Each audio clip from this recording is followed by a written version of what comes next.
like and subscribe. To support us. Support us. So we got Gideon in the barn with the goats. I put down a fresh bale of hay in here.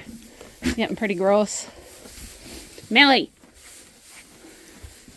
Millie's coming due. Her ligaments are starting to loosen, so she's in here. She has a tendency to be a bit cantankerous, but these are the first kids she ever had, so she's pretty good with them.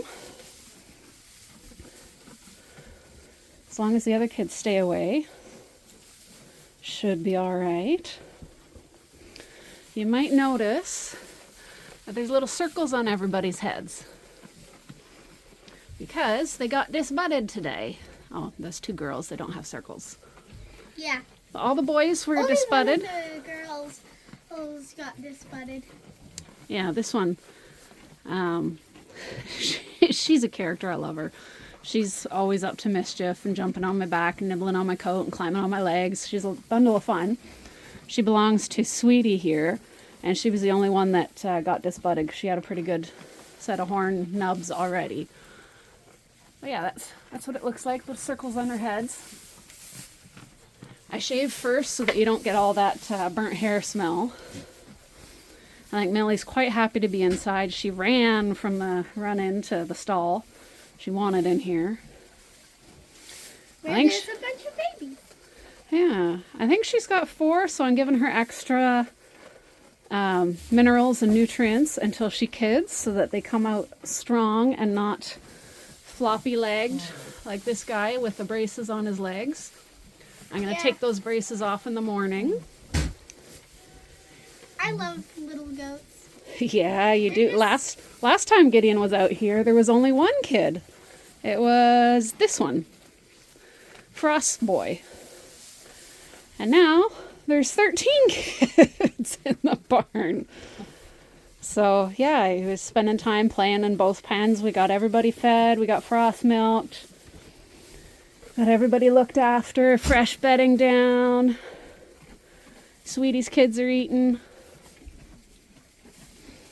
It was a good day.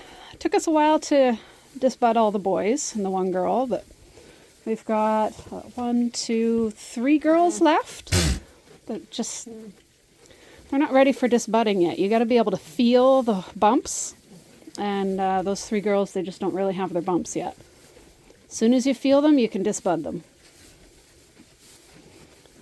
Now, this little guy, Sweetie's boy, he came out with bumps. He was ready to be disbudded the day he was born, but I like to give him a couple days just to fill out, because they come out looking pretty skinny. And you give them 2-3 days and they start to fill out and get a little more robust. And that's when I disbud them. But for bucks, you don't want to wait more than 5 days. After 5 days, it's more of a trial. It affects them more. They feel it. There's more recovery. And you have to do a bigger area. If you get them under 5 days, you just do 1 circle and they're good. Does, you can go a week, sometimes a little more, again, depending on when you feel that little bump. Gideon, that is adorable with that little girl next to you. Really? Yeah, she's a sweetheart. Yeah, she just sat down beside me. We need to do this every day so all the kids get tame. Yeah. Yeah. This is so cute.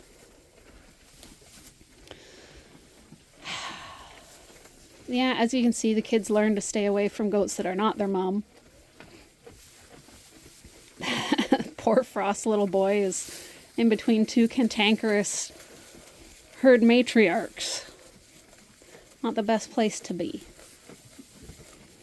Yeah, I'm hoping when I take off his leg braces tomorrow that his leg will be a little bit better. Let's have a peek on the other side. Excuse me, ladies. Okay. Tiny here still has to kid. Her ligaments are loosening. Angel is feeding her kids really nice. Her udder's staying empty and the kids' bellies are staying topped up. Ebony is doing much better. I don't know if she's feeding her kids between when I come out, but she definitely feeds them just fine when I'm with her. So you can see she's starting to love her babies. And there's still that one poor little boy. Where is he? Right there, that one. His mom does not love him. His mom is Moo Moo in the back there, and she just does not tolerate him in the slightest. No, you don't need to eat me. No, you don't need to eat me. So I make sure to give him a little extra love because his mama doesn't love him. He needs all the love he can get. Yeah, everyone's doing good. These guys didn't need an extra bale thrown down. They end up with enough waste hay under there that I can kind of floof it around and cover up any yucky spots. But they'll all pile up. They've all eaten, and the Disbudding's not bugging them in the slightest at this point. They all got pain medicine that lasts for 24 hours, and we waited half an hour after they got medicine for it to kick in.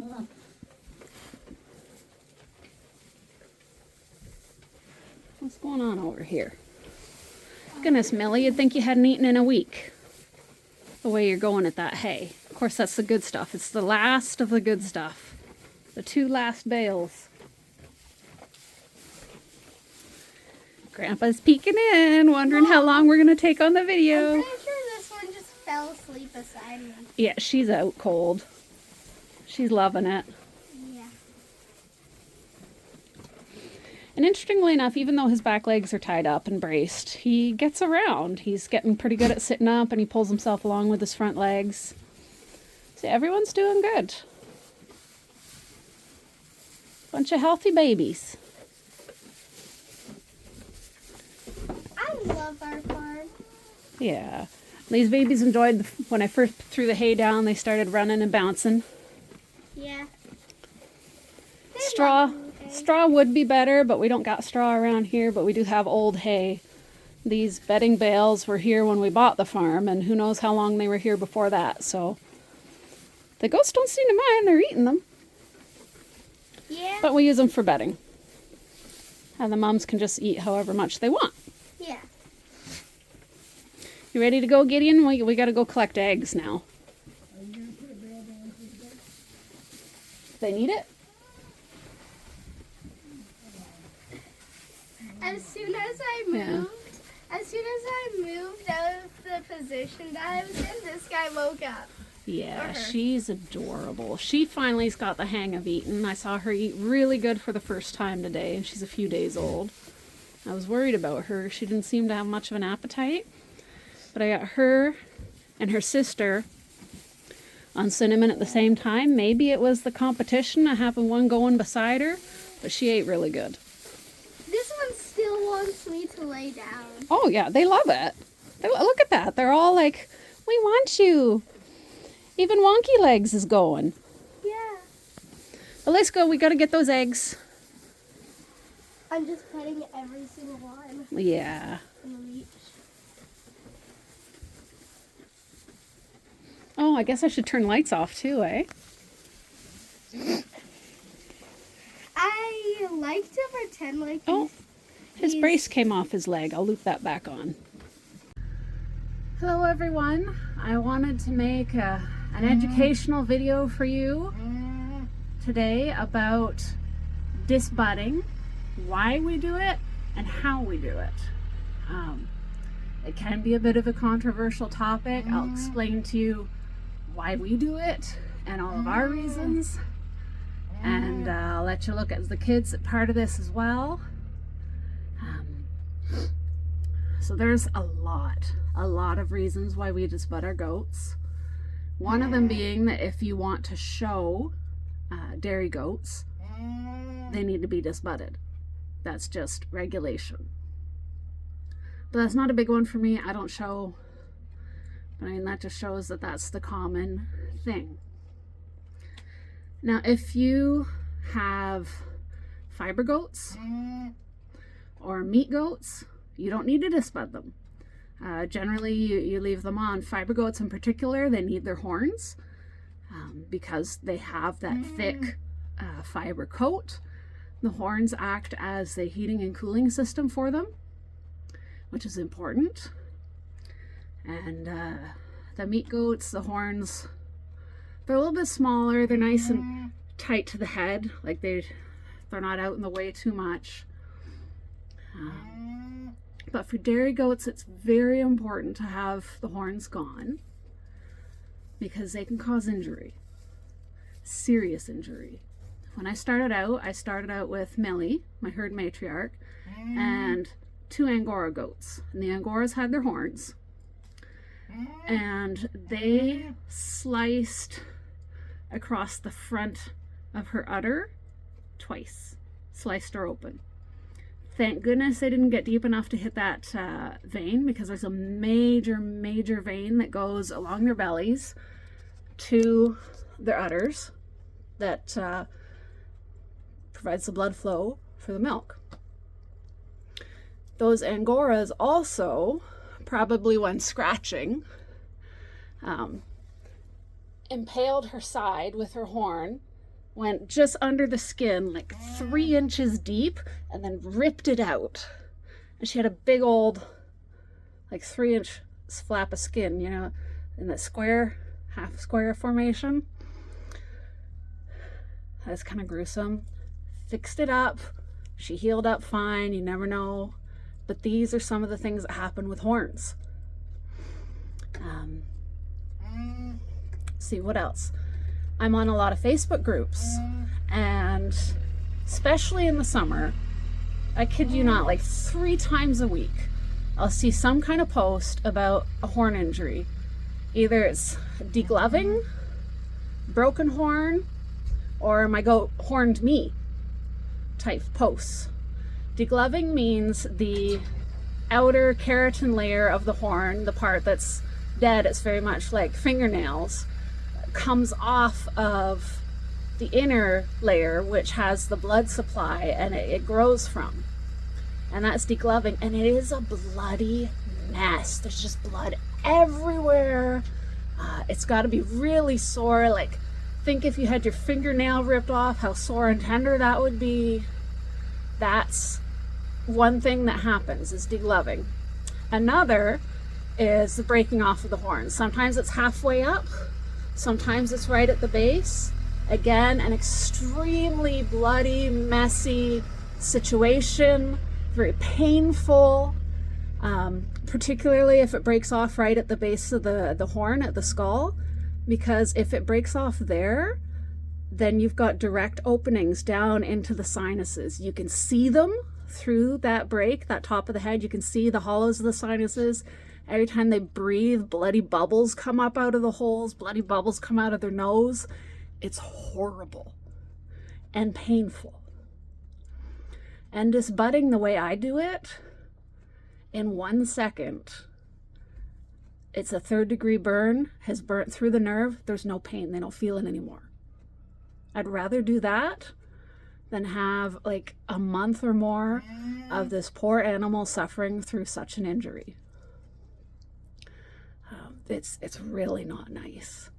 Another major issue with horns is getting stuck. So many goats get their horns stuck in feeders, in fences, in boards, anywhere, like anywhere. If a goat can get stuck, it will find a way. I mean, that's one of the things I love about them, their curious, playful nature, but it also gets them into a lot of trouble. And it's not uncommon if a goat gets its head stuck through the fence. So they get their head through the fence and then they can't pull it back out because of the horns. Oftentimes what will happen is a dog, a coyote, a wolf, something will come along outside that fence line and be like, there's a yummy treat, served up and ready and waiting. And that goat doesn't make it. It happens again and again and again. Sometimes the goats survive, but they're horribly mangled and they may die later. All of these things can be avoided by disbudding. So there's these 2 goats. This one has been disbudded, that's a boy. And what you're seeing in the center of that ring, that's bone. But that's okay, that doesn't hurt. It doesn't have the nerve cells. And it will scab over. This one, as you can see, has not been disbudded. And you see the cute little swirlies where the horn bud's going to show up. But that's the difference between the two. She's a girl, so she hasn't had the horn buds in big enough to be disbudded yet. The girls are a little bit slower than the boys in that respect, generally. And in case you've noticed, yes, there are less goats in here. She hasn't kidded yet and still has a sore foot, so she's in here. She hates her boy and is refusing to nurse him. So we are chaining her to the wall, making her nurse her boy. So they're in here because they still need monitoring and care. But we wanted to get the extra bio load, the manure load out of here because it did not need to be in here any longer. You see, we've got Millie in here and Cinnamon. Millie today lost her mucus plug, so she'll be kidding soon. She's due on Saturday and today's Wednesday. And all we've got left in here are Cinnamon's 3. Yes, his leg's still wonky, and I still fix it. He's still getting physio. I took his braces off this morning, and you can see the muscle mass in his back end just isn't there because of the braces. He wasn't exercising it. He will gain that. But the braces helped. He's doing a lot better. And yeah, these guys are in here for him. And because Cinnamon is still not reliably nursing her kids, she's occasionally, but not all the time. And that is why they're still here. You see, this little girl has not been disbudded yet. She's got those cute little swirlies. But Mr. Wonky Legs there has. Let's get him up here so we can get a good view of what it looks like afterwards. Okay. So when you're disbudding, you want a really good dark ring around the outside. Now he's all orange because I iodine it afterwards to prevent infection. But you want that dark ring. You need to pop off the, it's like cartilage, the horn bud in the center where that bone is showing.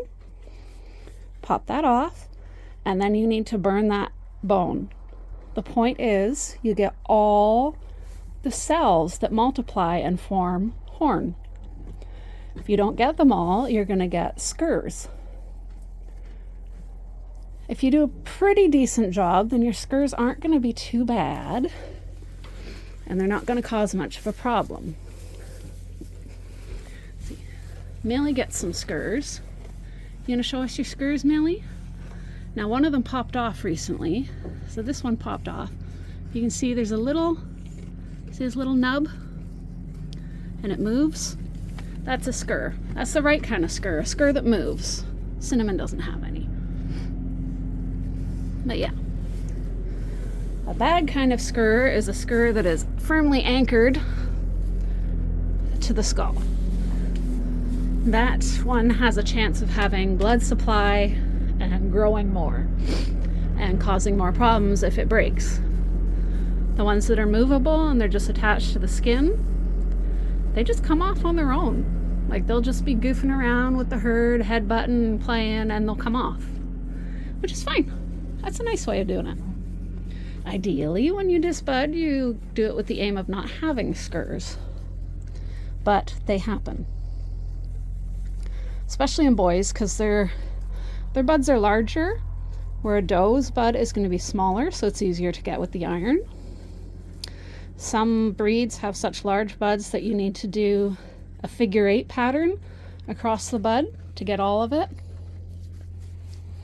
But as long as you do it like before 5 days for the bucks, I found that I don't need to do the figure 8 pattern because supposedly Nubians are one of the breeds that need that. I haven't had to as long as you do it early enough. If you do it later, not only are they going to feel it more, they're going to be more upset about the process, but you're going to have to do more, burn more area. It's just more unpleasant. So I will show you the equipment that we use. This is the disbudding iron that I use. You can pause that if you want to get a closer look at it. I got this for $100 off someone who had bought it, but it was the wrong size for their needs. This is what it looks like. It's got this, which is a stand you can set it down in. We flip one of these lids upside down and set it in there so it doesn't cause fire and burn. There's your tip that comes in contact with the kid's head. That's your initial ring that you're going to get for the burn. And then it's got this slanted side there, and that's what I turn and use to burn off that center where that cartilage bud pops off. You can also use the edges of this, but I find if you get it good, you can do it with that. But that's your basic disbudding iron. You can use this little flap not just as a stand, but to pop that cap off as well. What I use first though, my first step, physical step in doing things, is this. It is gonna stink way less if you trim their hair first and you don't get that burnt hair smell. So clip their hair, and then another benefit is you can see the buds really well. And you always want to put that iron, you want the tip, the pointiest part of that bud right in the center of that iron hole. Now we also, because I have it available, I use pain meds. So I'll do pain meds orally, half an hour before we clip and disbud. That's actually fairly recent. Honestly, disbudding has been happening for hundreds of years, and the meds are recent. So while I'm filming the video, Dad was out here mucking out with the tractor, and he just called me out to help guide him with the tines so that he's not digging in and he's getting at an angle that he needs to, and watching make sure the roof of the tractor doesn't hit there. So I'll finish up this job and then I'll go back to finishing my video. Well, a screw came out of the tractor, which means we couldn't tilt the bucket up or down, so that's done for the day. Back to disbudding. Oh, and if you're wondering why I'm wearing the coveralls, it's because of these. Look at those knees. There we go. Gross. That's because I'm always down on my knees, helping the goats give birth, helping the kids nurse. Whenever you're dealing with the little ones, you're always down on your knees. So wearing the coveralls helps keep me clean. But as I was saying, using pain meds for disbudding is a pretty new thing. I use it because I have it. I have disbudded before without the pain meds because I didn't have it, because you need a vet to get pain meds. And in all honesty, I have not seen any difference in the kids' reaction between having pain meds and not. Really, the kids will cry, they'll fuss, they'll try to move, but it's not because of the pain. It's because for the first time in their lives, they're being held in a way they don't like. You do it like this. You get the ears behind, you hold the head, you hold them down. They don't like it. They've never had that done before. It's not nice. They feel the pressure of the iron pushing on their head. They smell the burning hair. It's not a fun experience in those ways. But like I said, after about 1 second, that pain is gone. The nerves have been burnt through. They're not sending pain signals anymore. And when you try it, you'll notice that after the cap pops off and you burn down that last little bit of bone in the center to make sure there's no more horn cells, they don't react at all. They don't feel it. So don't feel bad if you don't have pain meds and you're still disbudding. They're not going to know a difference. Honestly, when I didn't have pain meds, I'd disbud the kid, put them down, and they'd immediately go run over to their buddy and headbutt them. Like it doesn't faze them.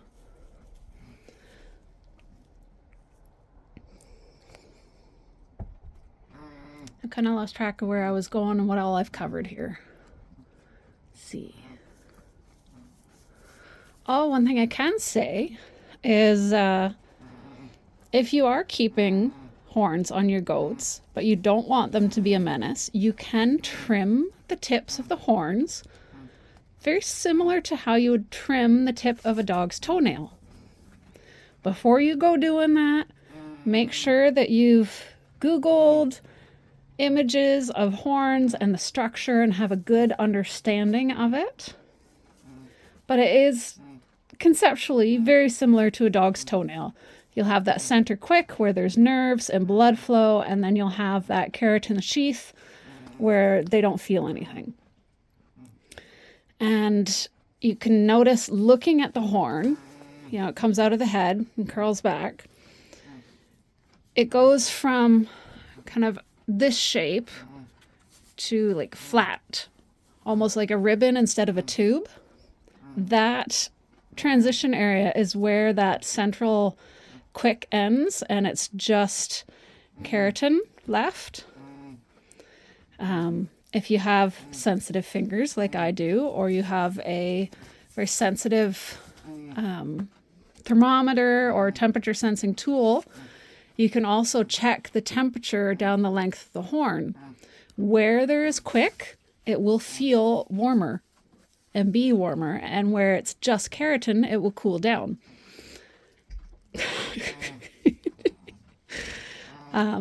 So what I did trim my Angora horns after they caused all that trouble. And I trimmed them with big tree branch loppers. 1 centimeter past where I could not feel any heat anymore. And where the shape had changed from, you know, round to flat, ribbony. And that was fine. I did not hit quick. It was all keratin. It was good. And you can either sand it down, grind it, because the loppers leave a bit of an edge. Or what we did is we had a pocket knife handy and just shave around the edge. And what that ended up with was the tip of a horn about like the tip of your thumb. And nobody's going to be stabbing themselves or slicing anyone with the tip of their thumb. So that worked quite well. Yeah, I'm keeping an eye on Millie here.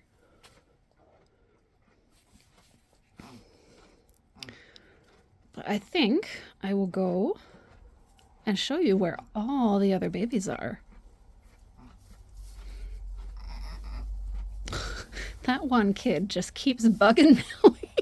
She doesn't like it. Oh, she's such a cranky grandma. Such a cranky grandma. And you're just so sweet. You are. Oh, and the kid that I thought was Posy the other day, I'm pretty sure now, looking back, that that's a boy. So Posy's not going to work for a name. All right, I'll show you where the other kids are. I have moved all the other mamas and babies over here. You can see up there is the hay mow. You see me take videos up there facing down into the run-in there, which is on the other side. Well, there's a stall on the other side of this wall. The run-in is on the other side of there, where they have their feed trough and everybody eats. And we moved everybody else over here. Oh my goodness, how cute. They're all right here. I didn't put any bedding down in this corner, guys. I didn't. There's no bedding in this corner. Silly goofs, I bedded up over there. But this is a double length stall. So lots of room. The babies have room to run, get up speed. I had extra bedding here that I just kind of piled in the corner. I'm going to sit in it. Right, sweetie? Yeah. So they're all over here. It's much less sheltered. There's no heat lamp, but it is very protected from the wind and breezes. And they get some natural light. And they're going to have actual natural day-night cycles. Hey, little one. This is the only doeling that got disbudded. Yeah, he's sweetie's doeling. Yeah, I did not expect them to all pile up right there, right at the door.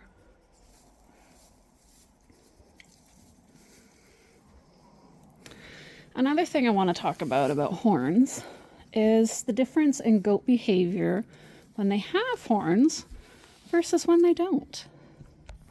I have found through my experience that when they have horns, they're more likely to use them. That seems obvious, but let me keep explaining. They're more likely to headbutt and smash into each other. And, one can smash into another one like this and kill the babies inside and cause abortions.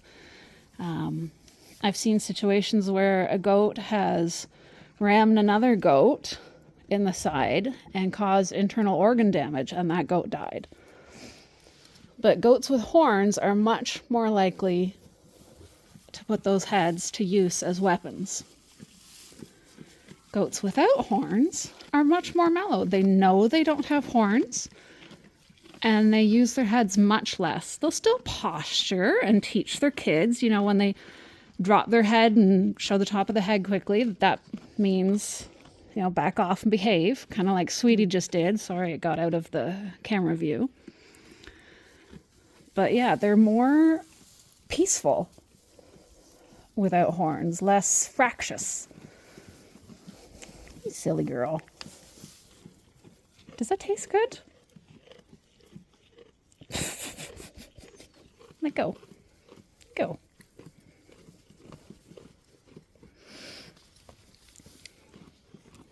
So yeah, that's another thing I've noticed with my own personal experience. Is that true across the board? I cannot tell you. But yeah, from my personal experience, that would be the case. There are 2 other methods of disbudding.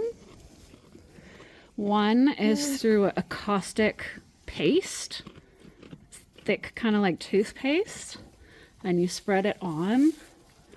I have never dealt with it. I've not looked at it, but I logically cannot wrap my head around how that works, because if you think you put a caustic paste, which is going to eat away and burn away, and then they go and nurse on Mama and they're rubbing the tops of their heads by her udder, or they rub their heads on each other or headbutt, they're spreading that paste everywhere, and it's caustic, it burns.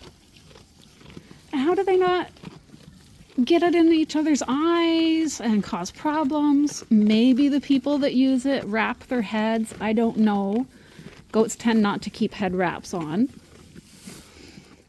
But that is an option. Some people use it, some people swear by it, but just me, I can't wrap my head around how that would work. Also, I would imagine it would hurt more. Like, they would feel it burning a lot longer than the 1 second that the iron does to kill the nerve. Again, that is just my opinion. Feel free to research it as you like. One other option is banding. So that's if you've got a goat that already has horns, but you want them gone. You can use a bander, like what you put around the boys' testicles so that they dry up and drop off. But you don't use the little donut rings, because they'll roll on the horn. You need to get flat ones, like your basic elastic bands, but much smaller, stronger, and tighter. And then you work that down the horn with the tool, and you get it right to the skin of the head, right at the very, very base of the horn, as far down as you can get it. And that, right there where it's soft and growing, will cut off blood supply, and the horn will eventually die and fall off. It doesn't always work. It's not beautiful. It takes time. I cannot attest to whether it's painful or not. One thing I do know, though, don't get your vet to disbud your goats. I have seen so many horror stories about it, and it's not the vet's fault. They never do it. They never need to do it. It's not something they've ever had to practice. I mean, I'm sure they've had at least a half-hour class on theory on how it's done. But if you're going to be disbudding with the iron, get on Facebook, find a local dairy or goat farmer that does it, and either have them do it for you and or have them teach you while they're doing it. Because the vets will often overburn, meaning they hold the iron on too long and it cooks the brain. It can cause like big swelling up. Where's the head? Big swelling up around the eyes. And makes the eyes bug out, and it's just horror stories. And like I said, it's not the vet's fault. They just never do it. And if you never do something, you don't get good at it. So yeah, find someone who knows what they're doing, who does it regularly, has the confidence, and get them to do it for you and to teach you how. I've been doing it 4 or 5 years now. And it's scary the first couple times. It's intimidating, but you know, practice makes perfect. You get better at it as you go. I'm hoping to one day reach a point where, you know, 95% don't have scurs. But we'll see. We'll see how I do this year. It takes a few months before you find out whether those scurs are going to grow or not.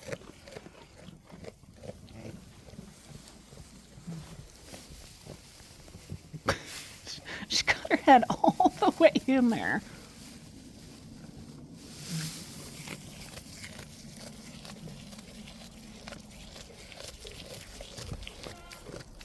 Can you hear that? You hear those numbers? We love just sitting and listening to the goats munch. It's very therapeutic. I think, off the top of my head, that's all that I have to say about disbudding. How you do it, why you do it, when you don't do it. Yeah, hopefully that helps and you have learned something useful. And yeah, I think these kids are going to enjoy this stall. They've got a long path. They can run the length of the stall and back and learn to play and bounce and get stronger. They're going to be fine out here without the heat lamp. They're all big enough. They're not skinny looking anymore. They're growing muscle mass and all piled together or buried in the hay. They can stay nice and warm. Or they can snuggle up with their mums. That is also another option. So yeah, I think that's it, sweetie. What do you think? I think you don't care. You're just munching.